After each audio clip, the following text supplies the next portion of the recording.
This is Secrets to Getting Premium Clients Part 2. This is actually one of the most important videos kung ako ang tatanungin mo that I will ever record on this masterclass. And I want you to pay attention because this is extremely important and this will help you get to the next level of your freelancing career and your business altogether. So fake news. Lahat ng clients are looking for cheapest freelancers. There is a myth or wrong mindset, probably not only in the Philippines but entire world. There are some people who think that the clients are only looking for the cheapest product and service out there. That's wrong. People are buying based on the lowest price possible. That is wrong. And I am going to prove to you what that is. It is mostly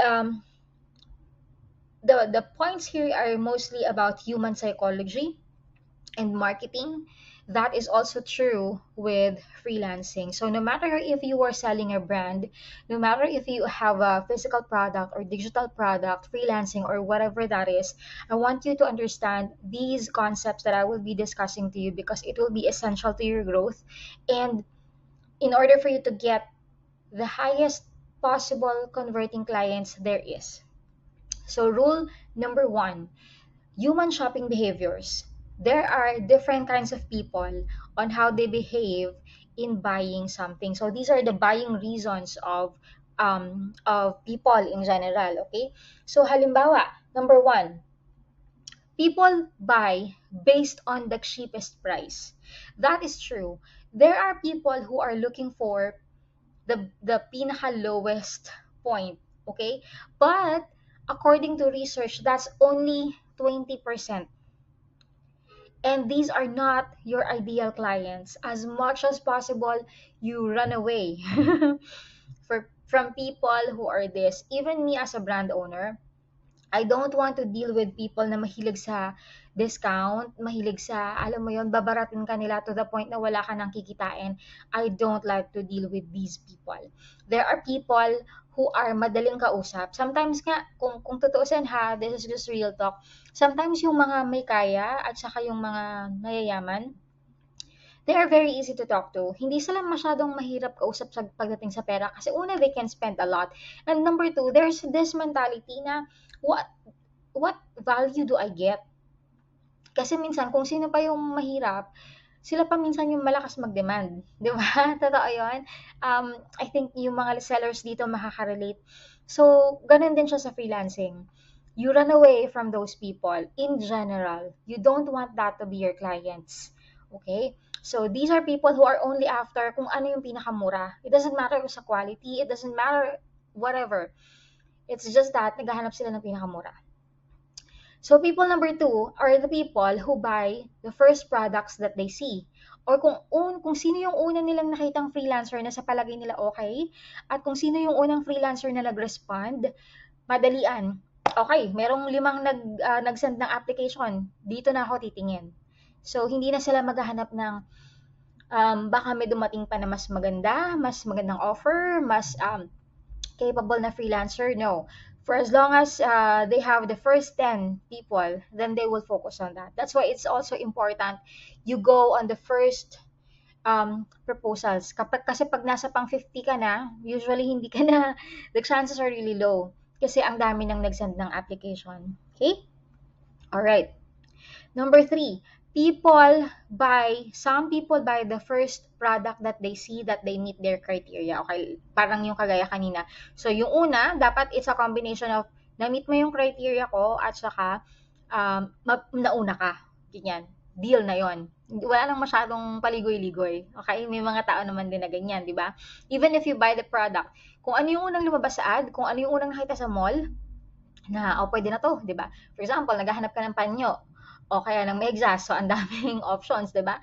Pero kung ano yung nakita mo na, okay, black na 100% cotton, o okay na yan.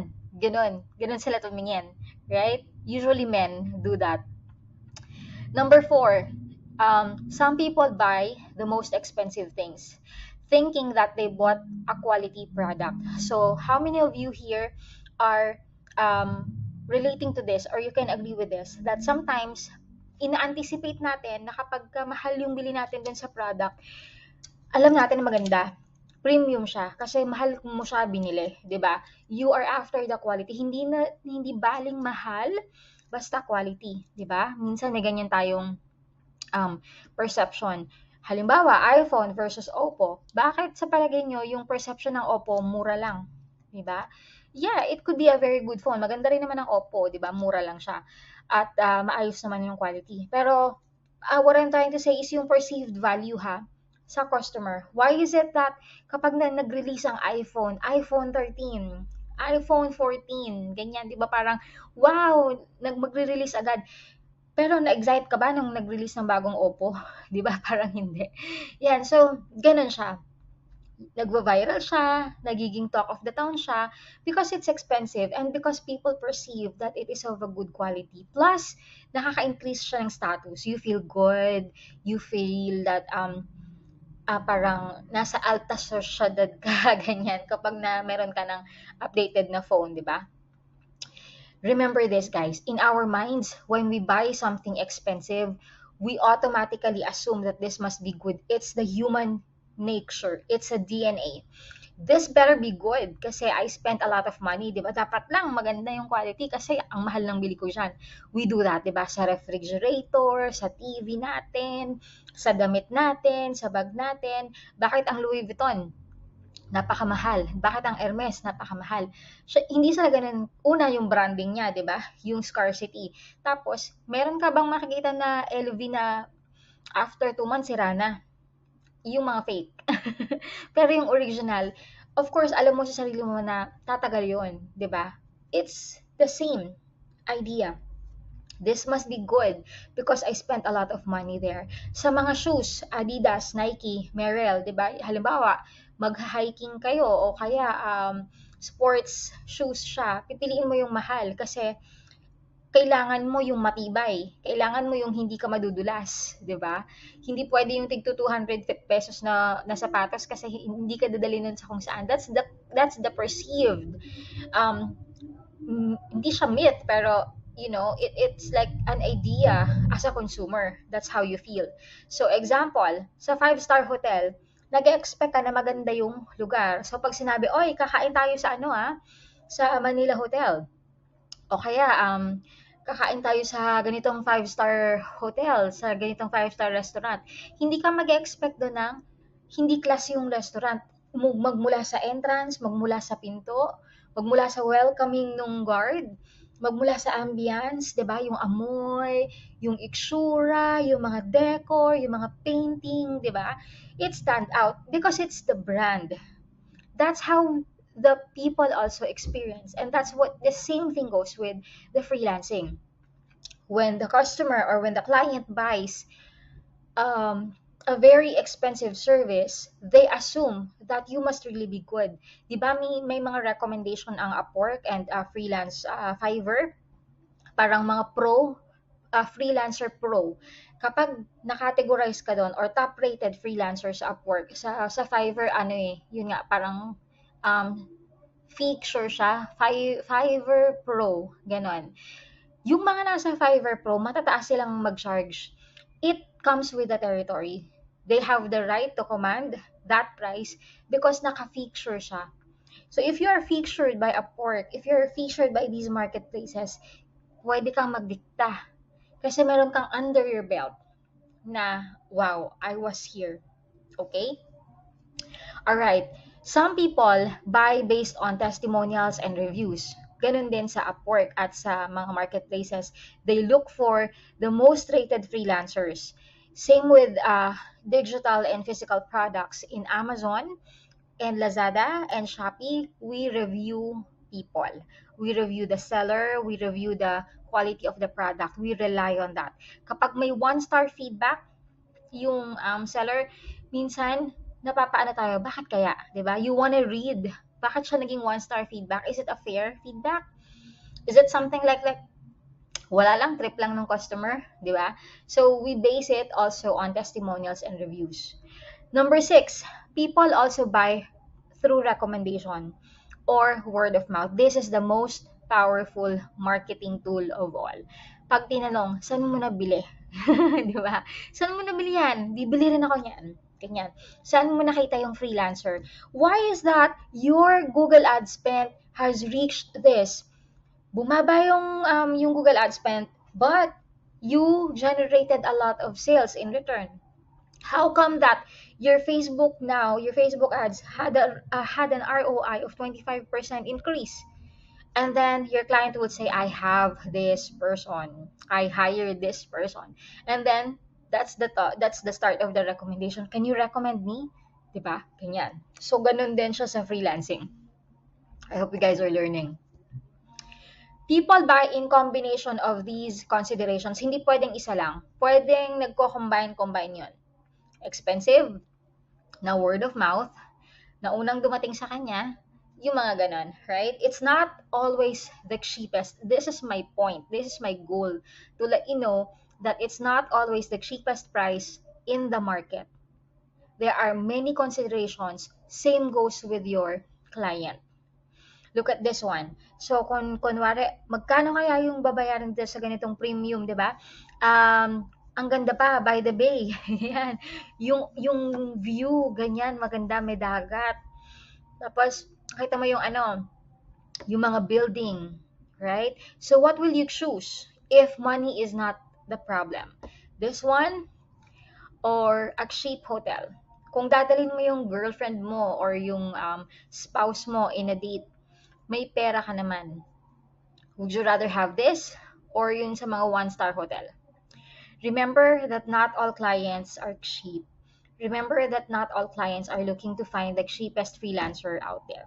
Hindi sila pumunta doon sa Upwork para sabihin, kailangan ko kasi ang pinakamura eh. Yung ganon. Remember that they have a problem. Ano yung problem nila? Kailangan nila ng landing page, kailangan nila ng video animation, kailangan nila na magsusulat ng sales page nila. Never undersell yourself. Okay? You are worthy. Your worth is not tied to the price. I like Coke, hanggang pang $3 lang ako. Why do you think that way? Why? Who told you that? Diba? Never sell yourself short. Of course, price is a consideration for many of us. Lahat naman tayo, we still consider price, diba? Palagi pa rin namang tinatanong yon, magkano? How much is this? How much does it cost? How much is your service? How much is that product? But it's not the only key factor in decision-making process. Kapag nakita ng client na ang taas ng feedback mo, magaganda yung mga recommendations sa'yo, you had a great portfolio, and in the interview process, you stood out, it doesn't matter kung ikaw yung pinakamura. Lalo na kapag nasagot mo yung objection ni client na your pricing is a bit competitive. And then you say, I understand, it's completely competitive, it's competitive. But I would like you to understand also the value that you will be getting once you hire me. So you negotiate. You position yourself in a place where kaya mong panindigan yung price mo. Mahirap kasi yung magpapresyo tayo ng isang bagay, pero alam natin sa sarili natin na hindi naman natin kayang panindigan. Remember, in some of our lessons, we said competence breeds confidence. Diba? You have to be competent. We don't say you need to master, but you need to be good enough. Okay? Commodity. Anong ibig sabihin ng commodity? Something that you can see anywhere without much value, and that are racing to the lowest price point. Ibig sabihin, ito yung mga low-income skills, nagiging commodity sila. In the physical product, kapag ka lahat, halimbawa, white t-shirt, that is a commodity. Nothing that stood out. Pare-pareho. So, ang nangyayari doon, race to the bottom. You need to stand out. You need a unique selling proposition. What makes you unique? Para hindi ka nakabilang doon sa maraming freelancers na nag-aagawan at pinakamababang rate to the point na exhausted na sila, to the point na wala na silang kinita, wala pa silang oras sa pamilya nila, wala pa silang tulog. Kasi commodity sila. Diba? You separate yourself from them. If I sell my product, if I sell this masterclass to you at 100 pesos, napakaraming mag-a-avail. And I don't separate myself from other mentors out there because pare-pareho kami ng rate, 'di ba? But the way I stand out is that I make sure I deliver. I make sure I teach you a lot of value, but at the same time, I will charge actually mura pa nga eh, but competitive, 'di ba? I am one of the highest paying coach in the country in terms of freelancing and in terms of e-commerce. Okay, so I don't want to be a commodity. If you are my student, you should not be a commodity as well. So as a beginner, it's okay to start low, but never stop there. Work your way up. Okay, people do consider to pay premium if they know that they are also getting premium experience. It works all the time. Money is an energy. There is an abundance of money in the world. Huwag mong kakalimutan yan. There is no scarcity. It's just all in your mind. There is an abundance of client. Maraming client. Hindi mo lang alam kung paano sila hanapin. You just need to learn how to tap them, and we taught you how. We taught you what are the things that you need to do to equip yourself. You just need to learn how to get them and how to reach out to them. You are in the business of you are in the people business. Tatandaan mo yan palagi. Hindi ito service lang. You are dealing with another human being, the other person receiving your proposal, the other person receiving your request or your portfolio is another person. 80% is relating to people. Freelancing is a people business. 20% lang yan, yung actual product na nire-resolve mo. But the end of it all, the discussion is between you and the client. Next, you need to anticipate objections. I-anticipate mo na para hindi ka na masaktan. Dapat alam mo na agad na may objection para maghahanda ka. Okay? In your mind, alam mo na mag-o-objecto. So, hindi ka na mabibigla na, ay, ba't naman ganun yung client na yun? Di ba? Ang daming reklamo. Ang daming mga sinabi. You have to anticipate that. So that you know how to rebuttal. You know how to reclaim the position. But if the client says, your service is way too expensive, I don't think I can afford that. How do you handle that? Alam mo na sa sarili mo na, basta sabihin niya yan eh. Di ba? So what's your rebuttal there? Dapat ready ka. I understand my price is competitive. But what's your but? Diba? Okay, once we all want discounts at some point. Kahit yung mga mayayaman, di ba? Hindi man sila pumipila sa Divisoria, pero pumipila sila sa mga Amazon deals, sa Walmart, di ba? Sa eBay, ganyan. O kaya sa Pilipinas naman, yung mga sale sa Rustans, di ba? Sale sa Landers, sale sa SNR. Yung mga ganyan, we are still, we still like, sino ba naman ang ayaw ng buy one, take one? Sino ang ayaw ng 50% discount, diba? 40% discount. Lahat tayo gusto nating makadiskwento. Yun lang, iba nga lang yung binibili ng iba kumpara sa mga ibang mas mababa yung income bracket. Yan, okay? So, we all want to get discount at some point. Halimbawa, yun nga, kapag ka naka 5-star hotel ka, we appreciate the free breakfast. Diba? Ayan, so, once you prove why you are charging this price, the client will be more than happy to negotiate with you. And always remember these guys, I will leave you with this masterclass with this idea. The bigger the problem, the larger the money is. The bigger the problem that you resolve, the more that you can charge a lot of money. And the more people you help, the more money you are going to have. It's just the way it is. It's the law. All right, so the quality of your business is directly related to the quality of your clients. Remember this, if you have committed clients, good clients, and premium clients, ang kapalit nito sa buhay mo ay stability, stable and sustainable business. Kapag ang mga nakukuha mong clients ay mga pasaway, yung mga mahilig tumawad, yung mga laging delay magpasweldo, anong kapalit nun? Stress. Diba? Kasi palagi mong hahabulin. So, the quality of your business is directly related kung sa ano yung sa mga clients na kinukuha mo. That's why it's important for you to have a call with them so that you can screen them as well. So, dual siya. Ni-screen ka nila, screen mo rin sila. All right, this is a very powerful sentence, and I want you to embrace this and learn. Everyone wants to talk about positioning themselves as an expert, but no one talks about an in-demand expert. Expert. Always remember that. No need to explain. So my advice to you, my dear student, be very good at what you do so you will be able to command a high price and you'll always be in demand. You are in high demand, you dictate whatever price that you want to charge. I want you to understand in the secrets of getting the high ticket clients that price is the last thing a client has in mind before they post the job description in the marketplace. They need muna the solution. I need solution to this problem. I need to get more appointment. I need to book a lot of real estate clients. I need to book this. I need to have somebody to answer the call for me. I need a video animation. I need a logo design. I need an ebook cover. Okay, yun muna. Bago sila mag-iisip sa magkano ba yung rate, yung acceptable rate. See, that's only the second.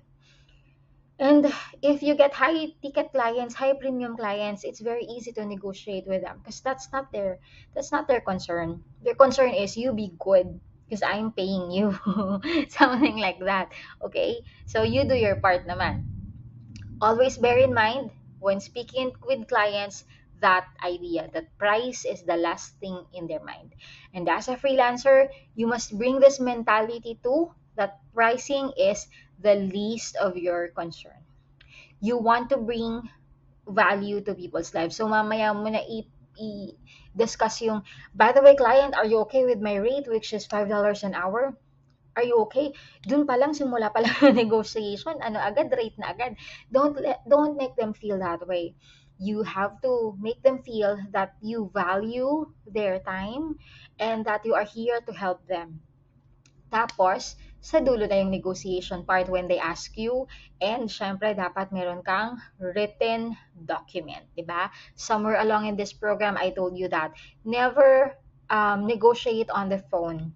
But if they insist, you follow up with a written document with your proposal that this is my hourly rate or this is my fixed price rate. Okay? When you guys have this level of understanding, signing a contract is definitely the next step. Now, I want to show you some freelancers that I got from Upwork randomly. So these are not Filipinos, so don't worry. So let's take a look at John. He is $100 an hour. Look at this. Oh, he already earned $300,000. This one is 100% job success. This one is $90, $200 earned. This one is for video animation. This one is an e-commerce expert, Shopify specialist. I want my students in Shopify, in e-com, look, $90 an hour. This is coming from United States. But are you going to tell me, Coach, hindi naman kasi ako taga US, kaya hindi ako makapag-charge ng ganyan? Who told you? Who said na hindi ka pwedeng mag-charge ng ganyan? This is a matter of experience. Right?